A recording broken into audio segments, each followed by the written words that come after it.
Charlie's perspective underscores a fundamental difference between good and bad businesses based on the quality of decisions they generate. A good business, in Munger's view, operates in a manner that consistently yields positive outcomes through a series of well-informed and effective decisions. Such businesses are adept at identifying opportunities, managing risks, and adapting to changing circumstances, ultimately leading to sustained growth and profitability. One could say that the best businesses are the ones that not only throw off lots of cash, but can reinvest it in more capacity. But I suppose the paradox is that the better a company's opportunities for making expansionary capital expenditures, the worse they appear to be as consumers of cash rather than generators of cash. What specific techniques have you used to figure out the maintenance capital expenditures that you need to do in order to figure out how much cash a company is throwing off? What techniques have you used on Gillette or other companies that you've studied? Well, if you look at a company such as Gillette or Coke, you won't find great differences between their depreciation. Forget about amortization for the moment, but depreciation and sort of the required capital expenditures. If we got into a hyperinflationary period, or I mean, you can set up cases where that wouldn't be true, but by and large, the depreciation charge is not inappropriate in most companies to use as a proxy for required capital expenditures, which is why we think that reported earnings plus amortization of intangibles usually gives a pretty good indication of earning power. And I've never given a thought to whether Gillette needs to spend $100 million more, $100 million less than depreciation in order to maintain its competitive position. But I would guess the range is even considerably less than that versus its recorded depreciation. The businesses you have to worry about, I mean, an airline business is a good case. In airlines, you just have to keep spending money like crazy, and you have to spend money like crazy if it's attractive to spend money, and you have to spend it the same way if it's unattractive. It's part of the game.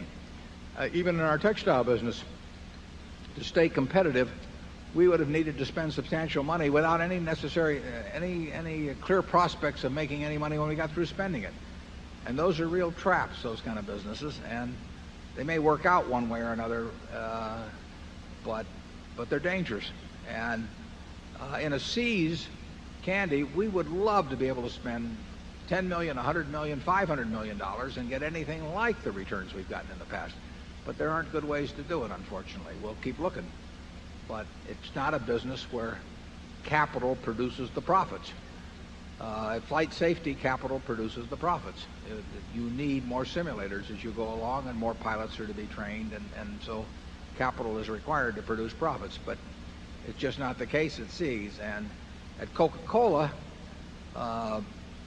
particularly when new markets come along, the Chinas of the world, or East Germany or something of the sort, the Coca-Cola company itself would frequently make the investments needed to build up the bottling infrastructure to rapidly capitalize on those markets, the old Soviet Union.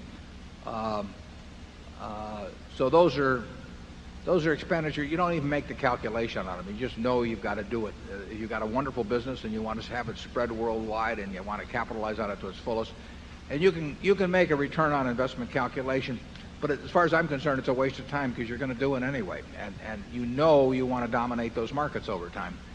And eventually, you'll probably fold those investments into other bottling systems as the market gets developed. But you don't want to wait for conventional bottlers to do it. You want to be there.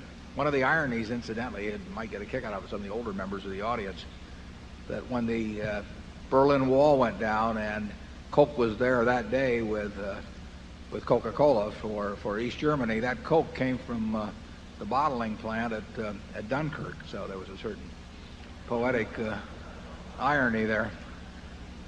Charlie, do you have anything on that? I've heard Warren say since very early in his life that the difference between a good business and a bad business is usually that a good business just throws up one easy decision after another, whereas the bad business gives you a horrible choice where the decision is hard to make. And is this really going to work? Is it worth the money?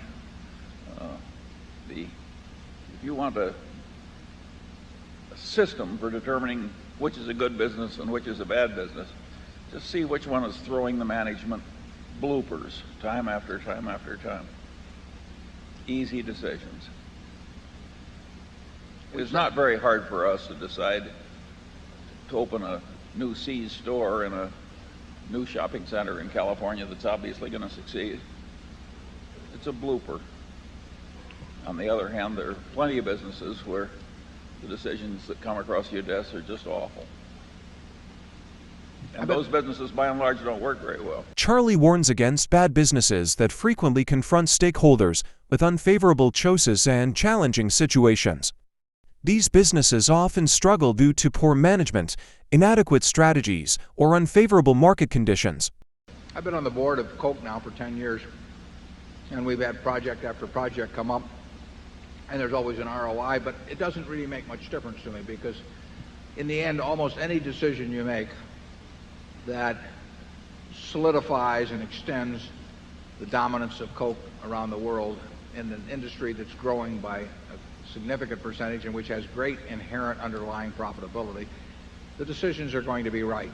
And you've got people there that will execute them well. You're saying you get blooper after blooper. Yeah. And then Charlie and I sat on US Air, and the decisions would come along, and it would be a question of, do you buy the Eastern Shuttle or whatever it may be, and you're running out of money, and yet to play the game and to keep the traffic flows such as with connecting passengers and everything, you just have to continually make these decisions, whether you spend $100 million more on some airport, and they're agony, because again, you don't have any real choice, but you also don't have any real conviction that it's going to translate, those choices are going to, or lack of choices, are going to translate themselves into real money later on. So one game is just forcing you to push more money into the table with no idea of what kind of a hand you hold, and the other one, you get a chance to push more money in, knowing that you've got a winning hand all the way.